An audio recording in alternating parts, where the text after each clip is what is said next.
اعوذ باللہ من الشیطان الرجیم، بسم اللہ الرحمن الرحیم۔ ڈسکور دی ورلڈ کے معزز دوستو، السلام علیکم۔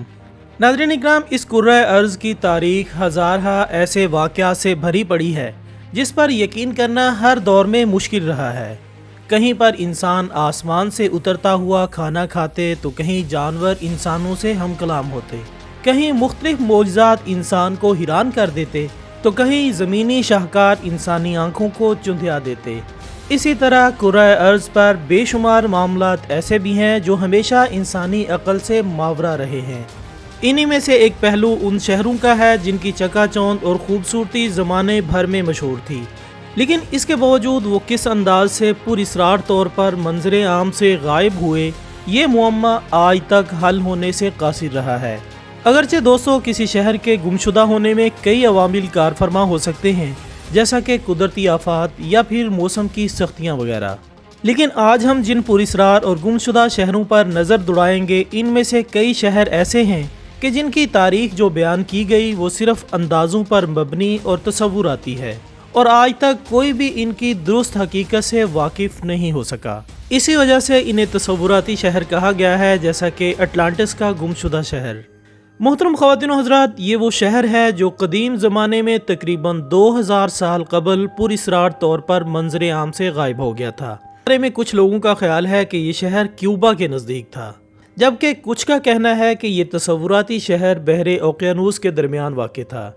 لیکن حال ہی میں کچھ لوگوں نے اس وقت اس کی دریافت کا دعویٰ کیا جب افریقی ساحل سے 600 میل دور سمندر کی تہہ میں ایک بڑے شہر کی لائنیں نظر آئیں، لیکن بعض لوگوں نے اس خبر کو رد کر دیا اور واضح طور پر بتایا کہ یہ دراصل وہ شہر تھا جسے ہمیشہ نہیں رہنا تھا، لہٰذا اس کے بارے میں کسی کو بھی خبر نہیں ہے کہ وہ کہاں ہے۔ اور جو لائنیں لوگوں کو دکھائی دے رہی ہیں وہ سمندری تہہ سے متعلق اعداد و شمار جمع کرنے کے عمل کا طریقہ ہے۔ یہ لکیریں اعداد و شمار جمع کرنے والی کشتیوں کے راستوں کی نشاندہی کرتی ہیں۔ دوستو یاد رہے کہ چونکہ اس افسانوی شہر کا ذکر افلاطون کی تحریروں میں بھی ملتا ہے جو کہ سن 360 قبل مسیح میں لکھی گئی، لہٰذا افلاطون کے مطابق یہ شہر کچھ بحری علوم اور آثار قدیمہ کے ماہرین نے جزائر غرب الہند کی زیریں سطح پر اٹلانٹس کا گمشدہ شہر دریافت کرنے کا دعویٰ کیا ہے۔ ماہرین کی جانب سے جاری کی جانے والی تصاویر کے مطابق اٹلانٹس کا یہ گمشدہ شہر 2600 سال قبل مسیح سے تعلق رکھنے والے مصری اہراموں سے بھی قدیم دور میں آباد تھا۔ تصاویر کے ذریعے شہر کی باقیات اور اس کی بنیادوں کے واضح حاشیے نمایاں نظر آ رہے ہیں، جبکہ ایک مقام پر اہرام کے موجود ہونے کے شواہد بھی پائے گئے ہیں۔ اسی طرح انٹارکٹیکا میں برف سے نکلنے والی سیڑھی کی دریافت سے سائنسدانوں کے ان خیالات کو تقویت ملی ہے کہ ہزاروں سال قبل لاپتہ ہو جانے والا شہر اٹلانٹس دراصل انٹارکٹیکا میں ہی واقع تھا، اور اس بر اعظم پر برف کی ایک موٹی تہہ چڑھنے کی وجہ سے یہ دنیا کی نظروں سے اوجھل ہو گیا۔ ناسا کی نئی دریافت کے بعد اس پراسرار علاقے کی پراسراریت میں مزید اضافہ ہو گیا، لیکن اس کے باوجود ابھی تک اس پر تحقیقات ہو رہی ہیں، اور جب تک یہ شہر حتمی طور پر مل نہ جائے محققین ایک نقطے پر کبھی بھی متفق نہیں ہو پائیں گے دراصل یہ شہر تھا کہاں اور اس کے ساتھ کیا معاملہ پیش آیا۔ اس کے بعد جس شہر کی پراسرار گمشدگی مشہور ہوئی اسے پومپئی شہر کہا جاتا ہے، جس کا سراغ اس وقت ملا جب 18ویں صدی کے ایک سال میں ایک کسان اٹلی کے ایک بنجر ویران علاقے میں رہا کرتا تھا۔ یہاں پانی کی شدید قلت ہوا کرتی تھی۔ ایک دن اس کسان نے بنجر زمین میں کنواں کھودنے کی ٹھانی۔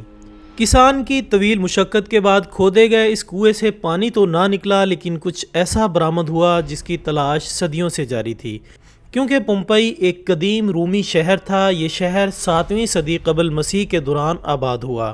مختلف ادوار میں مختلف قوموں کے قبضے میں رہنے کے بعد رومن امپائر کے تسلط میں آیا۔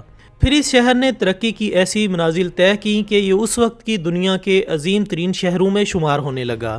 پانی کے تالاب، کلب، بیکریاں، کشادہ سڑکیں، واٹر سپلائی کی اسکیم، لائبریری، کمیونٹی سینٹر، ہسپتال، گھوڑے باندھنے کے جدید استبل، 2 منزلہ مکانات اور مکانوں کے پیچھے چھوٹے چھوٹے لان اور ان میں نصب پھواروں نے اس شہر کو جنت بنا دیا تھا۔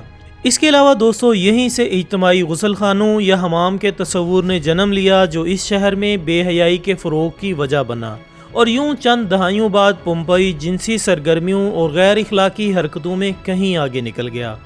یہاں عورتیں عورتوں سے، مرد مردوں سے، یہاں تک کہ جانوروں کے ساتھ بھی جنسی تعلقات بنانا عام ہو چکا تھا۔ صرف عورتیں ہی نہیں بلکہ کئی تندرست مرد بھی اس کام میں پیش تھے۔ غلاموں کے ساتھ ساتھ عام شہریوں کی ایک بڑی تعداد بھی اس پیشے سے وابستہ تھی۔ گناہوں کی اس لعنت میں جو شخص زیادہ مبتلا ہوتا، پومپئی شہر میں وہ اتنا ہی زیادہ اہمیت کا حقدار ہوتا۔ غرض یہ آزاد جنسی تعلقات کے ساتھ ساتھ مردوں اور عورتوں کی ہم جنس پرستی کی بدفعلیوں میں حیوانیت کی حدوں سے بھی گزر چکے تھے، جبکہ جس جگہ یہ قوم آباد تھی وہاں ایک آتش فشاں پہاڑ دھانے پر واقع تھا۔ لہٰذا سن 79 میں اس قصبے کے قریب واقع ویسوس کے آتش فشاں پہاڑ سے لاوا پھوٹ پڑا۔ یہ آتش فشاں اس قدر شدت سے پھٹا کہ آسمان میں دور دور تک اس کی راکھ اور پتھر اڑنے لگے۔ کچھ ہی دیر میں لاکھوں ٹن وزنی دہکتی راکھ پومپئی شہر پر آ گری۔ پومپئی شہر کے 20,000 افراد موقع پر ہلاک ہو گئے۔ 3 دن تک یہ آتش فشاں آگ اور لاوا اگلتا رہا اور اس شہر کو صفحہ ہستی سے مٹا دیا۔ اس دور کا انتہائی ترقی یافتہ یہ شہر 4 سے 6 میٹر یعنی 13 سے 20 فٹ راکھ کے نیچے دفن ہو گیا۔ دوستو یاد رہے کہ پمپئی شہر کے باشندے اور جانور تو پھر بھی کافی حد تک محفوظ رہے، لیکن قریب موجود ہرکولینیم نامی شہر کو بہت زیادہ نقصان اٹھانا پڑا اور یہاں موجود تہذیب آج بھی ایک راز ہے۔ اس کے بعد جو شہر تاریخ میں اہمیت کا حامل ہوا اسے ڈراڈو کے نام سے موسوم کیا جاتا ہے۔ دوستو کہا جاتا ہے کہ صدیوں سے 4000 برس پرانا یہ شہر دولت مند بننے کا خواب دیکھنے والوں کو متحیر کیے ہوئے ہے، کیونکہ اس شہر کے بارے میں مشہور تھا کہ یہاں کی ہر چیز سونے سے مزین تھی، جبکہ یہ قیمتی پتھروں، چاندی اور سونے کا مخزن تھا، جس کی وجہ سے اسے گولڈن سٹی کے نام سے موسوم کیا گیا تھا۔ لیکن اس شہر کے بھی منظر عام سے غائب ہونے کا معمہ آج تک نہ سلجھایا جا سکا۔ البتہ اس شہر کی کچھ دریافت اس وقت سامنے آئی جب یورپ کے ایک کمانڈر جو کہ افسانوی جنگلات کی دریافت کے لیے ایک جگہ گیا تھا اور اس کے ہمراہ ایسے سپاہی تھے جو کہ انجانے انوکھے مقامات کی تلاش کے دیوانے تھے۔ کمانڈر اور اس کے سپاہی مویسکا معاشرے اور اس کے ہاں موجود زیورات دیکھ کر حیرت زدہ رہ گئے۔ انہوں نے وہاں سونے کا ایسا کام دیکھا جو اس سے قبل ان کی نظروں سے نہیں گزرا تھا۔ انہوں نے زیور سازی کے ہنر کا وہ معیار اور انداز دیکھا جس سے یورپی باشندے بھی نا آشنا تھے، جس کے بعد سے اس شہر کی حقیقت پر یقین بڑھتا چلا گیا۔ لہٰذا صفحہ ہستی سے مٹ جانے والے اس شہر کی کہانیوں اور تخیلاتی قصوں نے زور پکڑ لیا، اور دیکھتے ہی دیکھتے یہ شہر بہت سی من گھڑت باتوں کے باعث سیاحوں اور مہم جوؤں کی توجہ کا مرکز بن گیا، اور یوں یہ لوگ جوک در جوک جنوبی امریکہ کے سفر پر روانہ ہونے لگے تاکہ اس شہر کو مزید کھنگالا جا سکے۔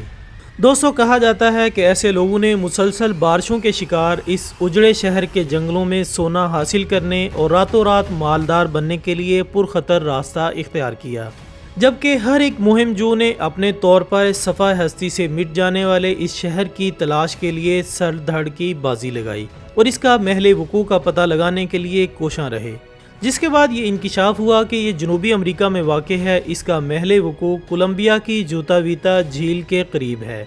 16ویں صدی عیسوی کے اوائل میں اسپینی مہم جو وہاں پہنچے، انہوں نے دیکھا کہ وہاں کے حقیقی باشندوں کا قبیلہ انڈیز پہاڑیوں کی چوٹیوں پر آباد ہے، لیکن ان سب کے باوجود بعض ماہرین اس پر اکتفا نہیں کرتے اور تاحال اس پر تحقیقات جاری ہیں۔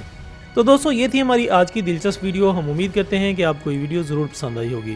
اس ویڈیو کو اپنے سوشل میڈیا اکاؤنٹس پر زیادہ سے زیادہ شیئر کر کے ہماری حوصلہ افزائی کیجیے گا، اور کومنٹس کی صورت میں اپنی رائے ہم تک پہنچانا ہرگز مت بھولیے گا۔ ہماری اگلی ویڈیو آنے تک اپنا، دوستوں، رشتہ داروں اور گرد و نواح کے تمام لوگوں کا بہت خیال رکھیے گا۔ اللہ حافظ۔